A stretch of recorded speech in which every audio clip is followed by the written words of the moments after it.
우리가 지난 시간에 뭐에 대해서 했냐면 천이에 대해서 했죠. 천이는 우점종의 변화, 군집에서 우점종의 변화라고 보시면 된다 그랬습니다. 이 정도로 이해해 주시고 천이의 과정 그리고 그 사이 원리 같은 것도 있었어요. 그리고 경시대 어제 했는데 경시대에서도 천이 관련 내용을 출제했었거든요. 근데 어제 배웠는데 틀리는 대참사들을 보긴 했지만 어쨌든 수업하고 나서 꼭 바로바로 복습해 주시면 좋겠습니다. 오늘 할 건 뭐냐면 그러면 우점종은 어떻게 구하느냐, 어떻게 우점종을 특정할 수 있느냐라는 내용에서 생각해 보아야 하거든요. 이제 요거를 볼 겁니다. 여러분들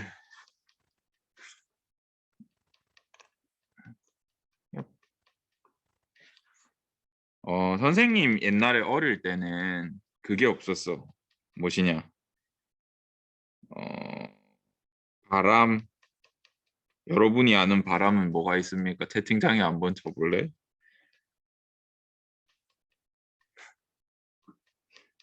약간 윈드의 개념은 아니겠죠? 산들, 오, 순수해, 순수해. 여기서 말하는 바람은 그 바람이야. 어, 예, 그거요. 피는 바람. 근데 요즘에는, 맞아, 불륜, 오케이. 예전에는 우리가 이제 선생님 어렸을 때 유교가 좀 더 지금보다 팽배하던 유교 시절에는 단어가 이거밖에 없었어. 바람을 대표하는 단어. 양다리.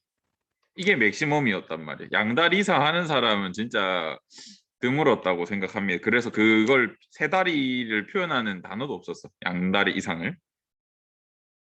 그런데 요즘에는 이제 구미호, 꼬리 9 달린 여후 또는 뭐 꼬리 9 달린 늑대 막 이런 얘기를 하다가 양다리를 이제 넘어섰죠. 어느 시대. 이게 한 2000년대 후반인 것 같습니다.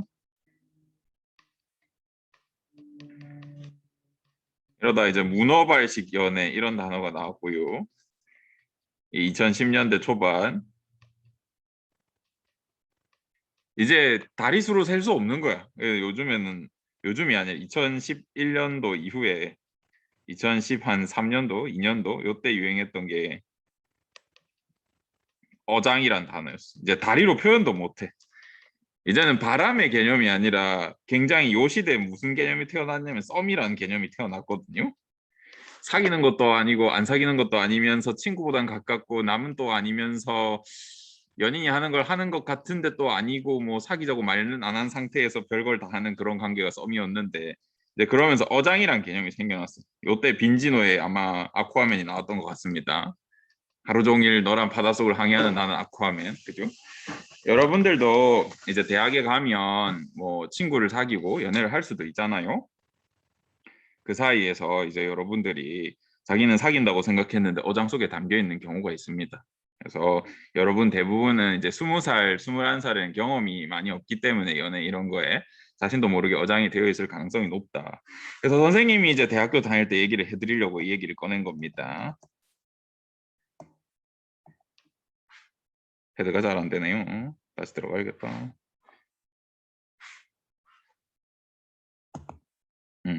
선생님이 대학 다닐 때 이제 선생님이 2011 학번이거든요. 이때 대학교 1학년 들어간 거야. 대학교 입학을 이때 했단 소리입니다. 이때 대학교 입학을 했기 때문에 이제 선생님이 살던 시대가 요 시대야. 이제 썸이라는 개념 막 정기고 소유 썸 노래 나오고 막 아쿠아맨 나오고 요때거든요. 그러다 보니까 선생님 친한 친구들 이제 여자 학생이었는데 그 친구들도 이제 되게 대인관계가 좋고 이제 남자애들이랑 많이 친했는데 이제 저의 유교 보이적 생각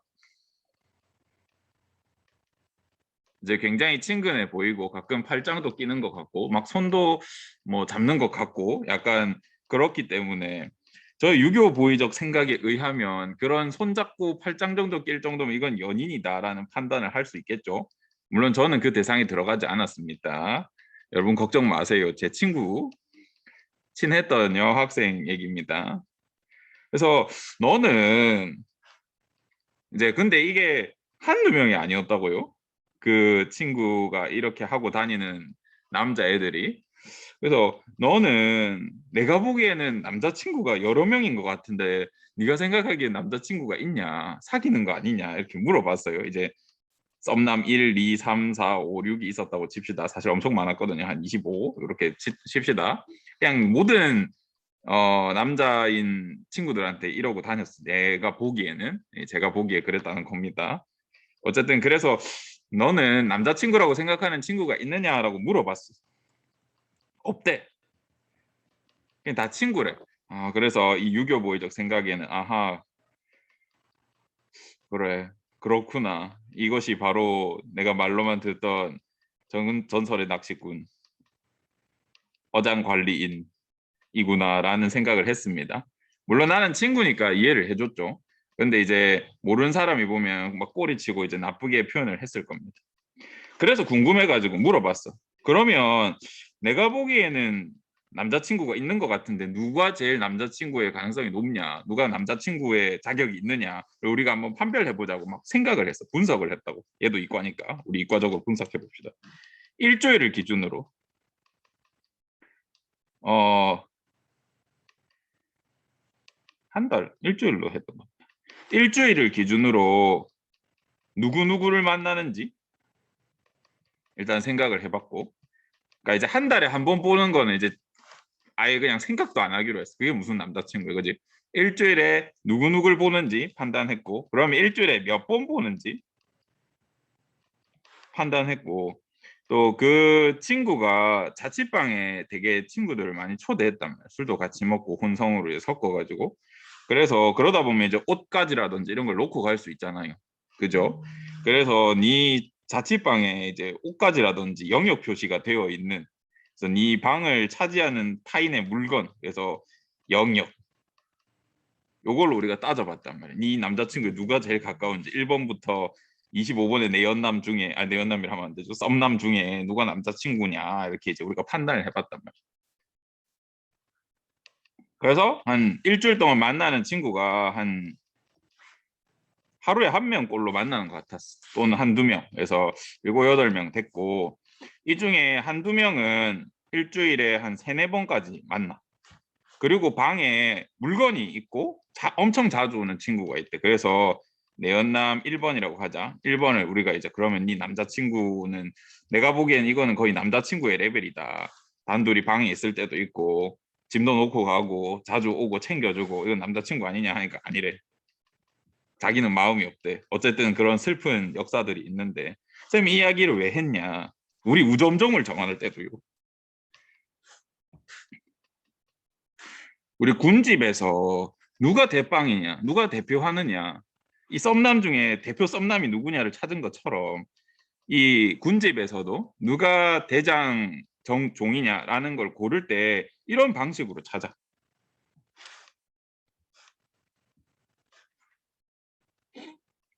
이거는 뭐 종의 수, 그 다음에 개체수라고 하자. 개체수가 얼마나 있냐도 분명히 군집에서 중요할 거야. 그지? 누구 몇 명이 남자가 있는지. 그 다음 몇 번을 만났냐. 우리 이거를 빈도, 횟수라고 하잖아요. 숫자, 횟수, 그 다음에 서식하는 면적을 따지면 우리가 남자친구를 찾을 수 있었던 것처럼 군집에서도 우점종을 구할 수 있습니다.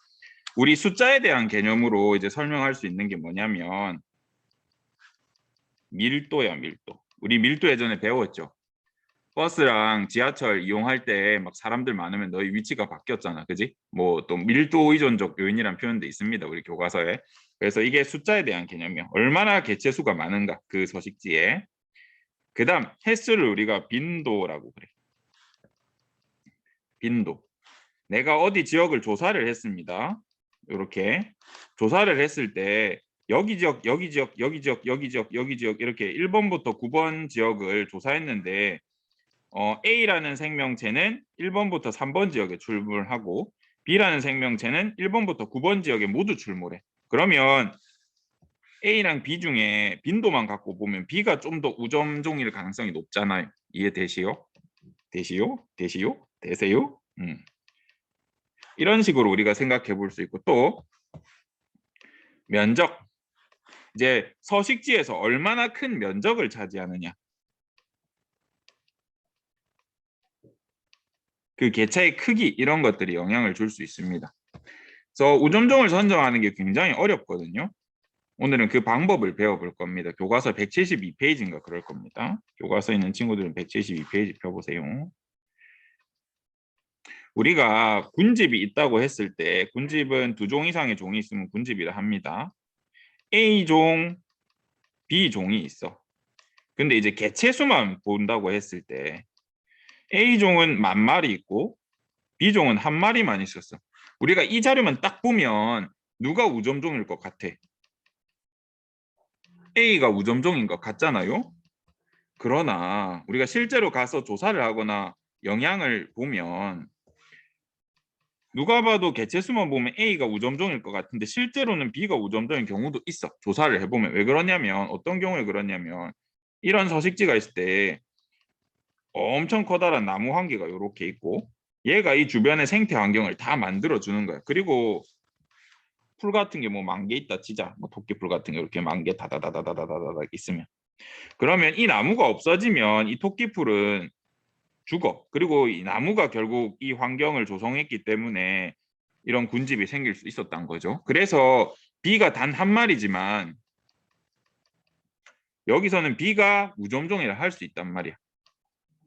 차지하는 면적도 크고 이런 이유 때문에. 이해되시죠? 그래서 우리가 우점종을 정하기가 어려워요. 그래서 과학자들이 논리적으로 합의 본 게 있어. 우리 그러면 우점종을 어떻게 정할까라고 했을 때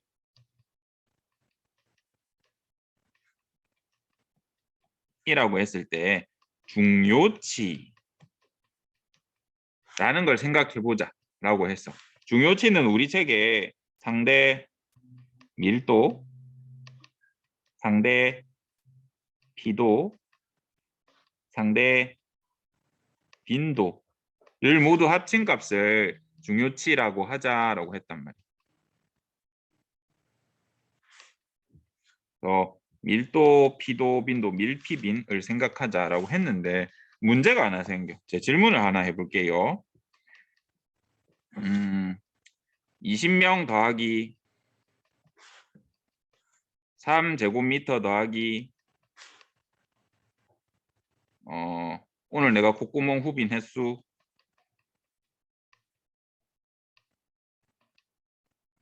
더하기 신발 더하기 모니터는 뭐게요? 풀 수 있어? 이거 왜 못 풀까?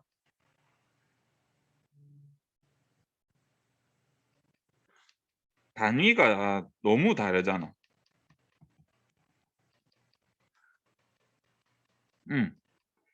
얘는 인원이라는 명을 다뤘고 얘는 넓이를 다뤘고 그지요? 얘는 횟수를 다뤘고 얘는 신발이라는 뭔가 물건을 다뤘고 얘도 모니터라는 물건을 다뤘잖아. 그래서 얘네가 단위가 통일이 안 되기 때문에 더할 수가 없어. 그죠? 이것처럼 우리가 중요치를 구할 때 단순히 밀도, 빈도, 피도를 더하게 되면 밀도는 숫자잖아. 그죠? 개체수. 빈도는 횟수잖아. 피도는 서식지 면적, 서식지에 차지하는 넓이 같은 거란 말이에요. 또는 부피. 이런 거기 때문에 얘네 세 개 더할 수가 없어. 그죠? 그래서 우리가 이걸 더하기 위해서 상대 밀도, 상대 피도, 상대 빈도라는 것을 이용하게 될 겁니다. 우리가 왜 상대 밀도, 상대 피도, 상대 밀도를 이용해서 중요치를 구하느냐라고 만약에 물어본다면 단위를 통일하기 위해서 정도로 대답해 주시면 됩니다. 그러면 우리가 이게 뭔지 같이 한번 봅시다. 밀도는 우리 책에 뭐라고 되어 있어요? 뭐분의 뭐래?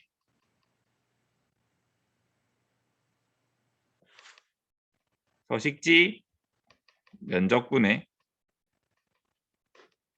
개체수. 맞아요. 이런 느낌으로 적혀 있을 겁니다. 지금 쌤이 책이 없어가지고. 그 다음에 빈도라는 게 있을 거야. 빈도는 총 방형구 수분에 출현한 방형구 수가 빈도야 라고 되어 있을 거야. 조금 다를 수는 있습니다. 이 단어 자체가. 그 다음에 피도 서식지 면적분의 특정 종이 차지하는 면적. 책에는 조금 다른 단어로 되어 있을 수도 있는데 이런 식으로 표현할 수 있어.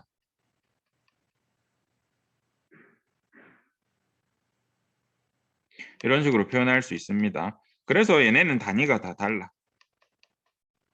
이거 한번 생각해 주시면 될 것 같습니다. 그러면 어떻게 구하는지 보자.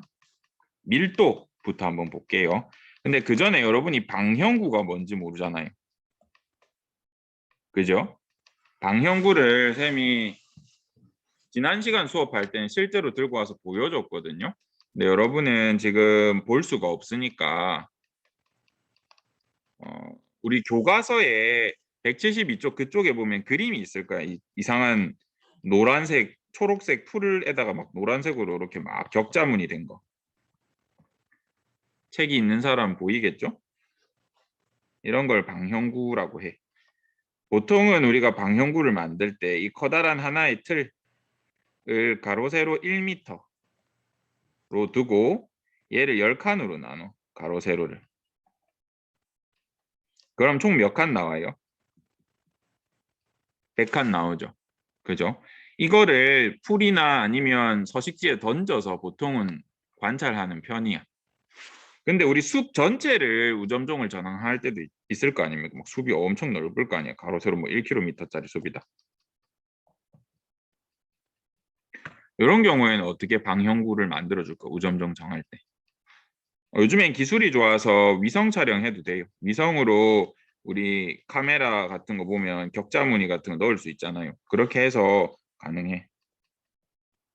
옛날에는 어떻게 했냐면 1kg짜리 줄 잡아가지고 이렇게 가로 세로를 이렇게 실제로 이렇게 줄을 쫙 바닥에 놔가지고 이거를 하나하나 이렇게 100칸을 다 연구했었어요. 힘들었겠죠?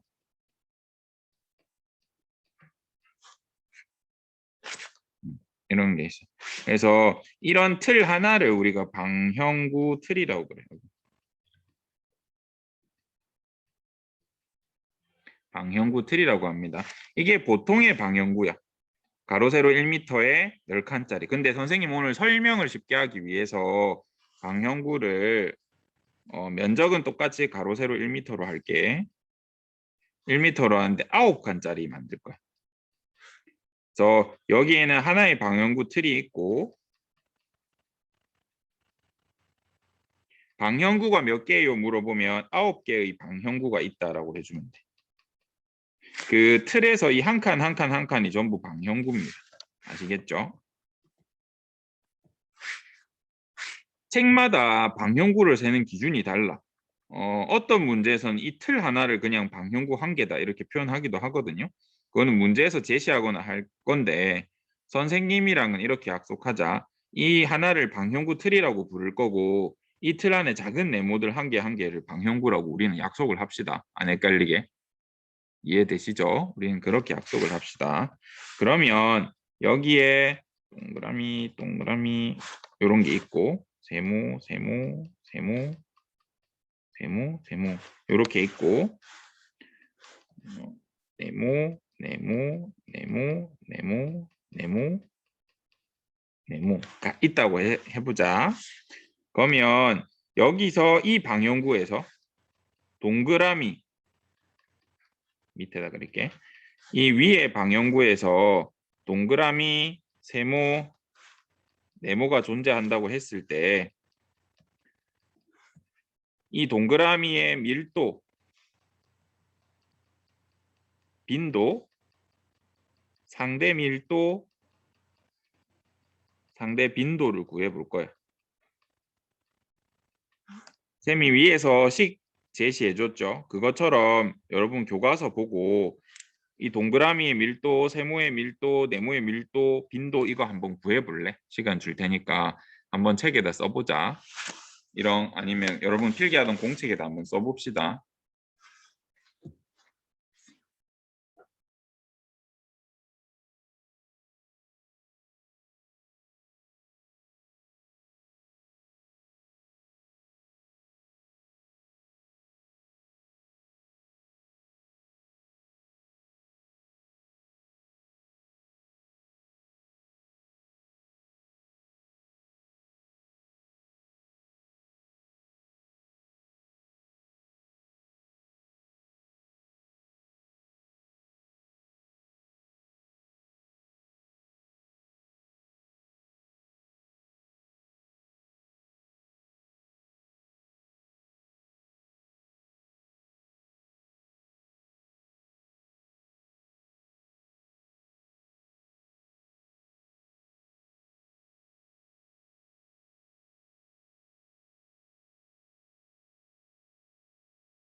한번 구해보았니? 같이 해봅시다. 일단 동그라미부터 보자. 그냥 검은색으로 색칠할게요. 우리 밀도 구할 때 면적분의 개체수였잖아. 이 방향구 틀 안에서 해라고 했으니까 면적은 1제곱미터야. 맞죠? 그리고 동그라미의 밀도는 동그라미 총 몇 개 있어요? 동그라미 종 개체수 5개. 그죠? 이렇게 해주면 됩니다. 세모도 해보자. 세모는 몇 개 있어요? 1제곱미터에 5개. 네. 그다음 네모는 1제곱미터에 6개 이렇게 존재하죠.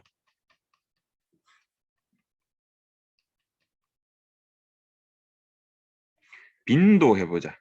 총 방향구가 몇 개죠? 9개, 9개, 9개. 그쵸? 총 방향구에서 동그라미가 몇 번 등장했어? 몇 개의 방향구에서 등장했어? 2개에서 등장했어. 그래서 동그라미의 빈도는 9분의 2야.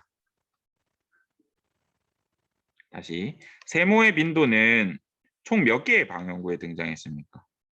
네, 4개에서 등장했죠. 그래서 9분의 4라고 해주시면 돼요. 이건 하나, 둘, 셋, 넷 이렇게 등장했죠. 네모는 1개에서 등장했기 때문에 빈도는 9분의 1입니다. 그러면 상대 밀도, 상대 빈도는 어떻게 구해요? 라고 하면 우리가 지금 이 방향구 안에서는 동그라미, 네모, 세모밖에 없잖아. 그지? 그래서 분모는 얘네를 다 더한 값이야. 한 번 더 해보자. 분모가 똑같죠? 1제곱미터 분의 5 더하기 5 더하기 6이죠. 그리고 내가 원하는 동그라미의 상대 밀도니까 이 세 개의 밀도를 다 더한 다음에 존재하는 밀도를 다 더한 다음에 동그라미 것만 해줘. 1제곱미터 분의 이거 조금 더 밑에 그릴게.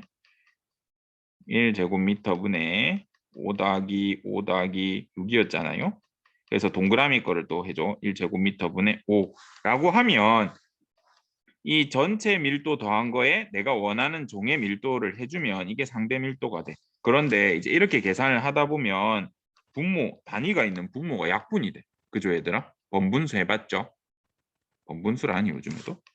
그래서 동그라미의 상대 밀도는 몇입니까? 라고 하면 16분의 5가 될 거야. 요거 이해돼요? 이게 상대 밀도야. 세모의 상대 밀도도 한번 구해볼까? 1제곱미터 분의 5 더하기 5 더하기 6분의 1제곱미터 분의 5가 되겠죠. 얘도 16분의 5가 되겠죠. 다시 네모도 해보자. 1제곱미터 분의 5 더하기 5 더하기 6분의 1제곱미터 분의 6이 돼. 그래서 16분의 6이 돼. 상대적인 값이기 때문에 이 세 개를 더하면 반드시 16분의 16, 1이 나와야 해요. 전체분의 얘네니까. 수학적으로는 그렇습니다. 그래서 여러분들이 상대 밀도 같은 거 계산할 때 밑에 무슨 면적 이런 거는 하나도 신경 안 써도 돼. 왜냐하면 어차피 분모는 약분될 거니까. 상대 빈도도 해보자.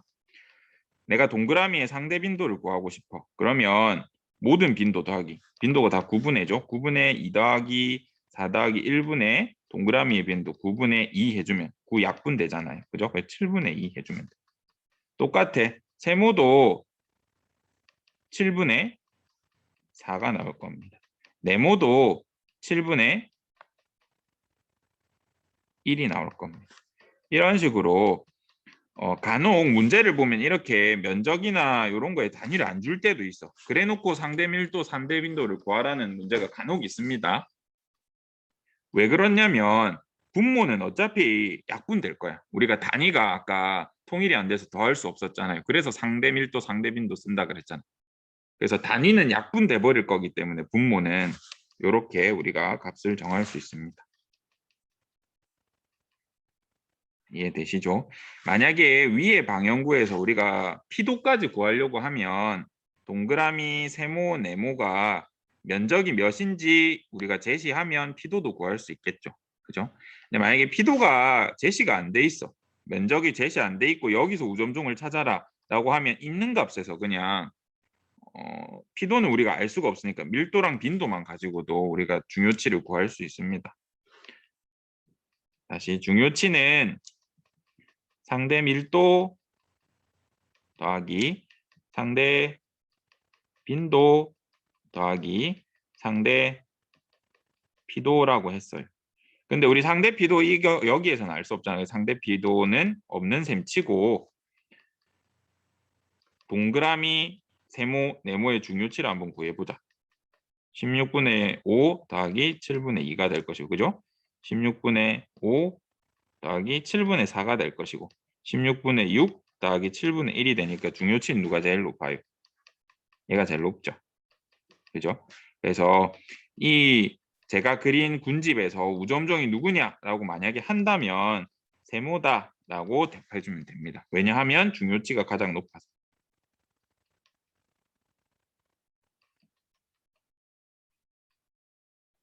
그 말 이해돼요? 좀 어려워요?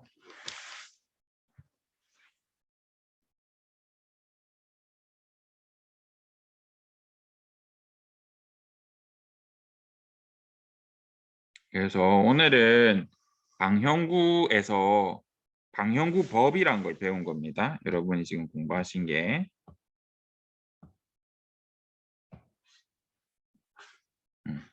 지금 우리가 사용한 이게 방형구 법이야.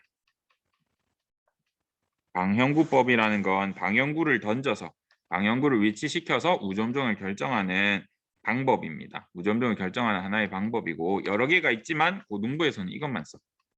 그래서 방형구법을 통해서 중요치를 구할 수 있고 가장 높은 중요치를 가진 걸 통해서 우점종을 구할 수 있었습니다. 그래서 우리가 지금 이거를 이론적으로 배웠기 때문에 다음에 학교 오면 실습을 해봐야 돼. 너희가 어제 그렇게 외쳤던 그 과자가 아니라 동물 모형입니다. 아시겠죠? 동물 모형 너무 비싸가지고 선생님이 동물 모양이나 이름을 가진 과자를 가지고 온 건데 어쨌든 그걸 통해서 실제로 이제 방형구에 동물이나 식물 같은 모형을 이렇게 던져 놓고 여러분이 던진 모양에서 우점종이 어떻게 나오는지 실습해 볼 겁니다. 그래서 총 2번의 실습 이후에 3번째는 수행평가를 할 겁니다. 우리 원격 기간 동안 선생님이 진도를 거의 다 나갈 겁니다. 이제 우리 한 2시간, 3시간만 더 하면 생태학 다 끝날 수 있거든요. 그래서 여러분 돌아오면 남은 거는 기말고사 치기 전이랑 뒤에 한 주 정도. 그 뒤부터는 축제 준비하는데 시간 웬만하면 드릴 거고 남은 시간은 싹 다 수행평가 하는데 쓰자. 그렇게 하면 수행평가 하는데 우리 방영구 수행평가는 1시간만 하면 돼. 연습 2시간에. 그럼 일주일 갈 거고, 그 다음에 그 뒤에 우리 1학기 때 생명과학 가지고 창업하는 거 한번 생각해 보면 좋겠다라고 했죠. 프로젝트 때 비슷한 걸 해본 친구도 있겠지만 프로젝트 수업이랑 조금 다르죠. 다르게 해서 선생님이 한 6시간은 최소한 줄 거야. 수업 시간. 그래서 2주 동안은 거의 수업 안 한다고 보시면 됩니다. 계속 프로젝트 준비하면 돼. 근데 이게 프로젝트 준비를 착착착 안 하면 여러분이 늘어져. 6시간이나 있으니까 하면서 안 하다가 망하는 경우가 있거든요. 수행평가는 내신에 들어가는 거니까 꼭 제대로 챙겨서 해주십시오. 그래서 여러분이 다시 학교에 왔을 때 해볼 게 뭐냐면 첫 번째 모형으로 실습해 볼 겁니다. 그 다음에 모형으로 실습을 해봤기 때문에 그 다음 뭘 해볼 거냐면 선생님이 어떤 방영구를 선생님이 직접 설계를 하던가 사진을 찍어가지고 제시할 거예요. 이거를 여러분 스스로 한번 중요치를 구해보세요. 이거는 정해진 거니까 답이 있겠죠. 그 다음 수행평가는 똑같이 제가 뭔가를 제시하고 거기서 우점종을 고르는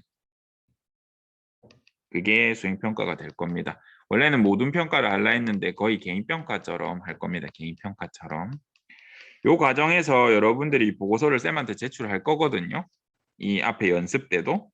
그거는 내신 점수 부여는 안 하고 생기부 작성할 때는 쌤이 쓸게요. 여러분이 이거 실습할 때 뭘 했다, 어떤 걸 배웠다 이런 거를 쌤이 기록하기 위해서 이거는 걷어가서 생기부 작성할 때 과세특에는 좀 포함할 거고 내신 성적에는 요것만 들어간다. 그래서 수행평가 칠 때 뭐 친다, 평가 기준 뭐다 다 제시해 줄게요. 오늘은 여기까지 하고 마칠 거고 리로스쿨에 보면 아까 안내해 줬죠. 우리 문제 있을 겁니다. 기출문제랑 기출문제 조금 바꾼 거야. 그래서 그거 들어가서 꼭 풀어보세요. 수능 기출이기 때문에 여러분한테 어려울 수 있어. 근데 생태는 여태까지 나왔던 수능 기출이 어렵지 않았기 때문에 꼭 한번 풀어볼 만합니다.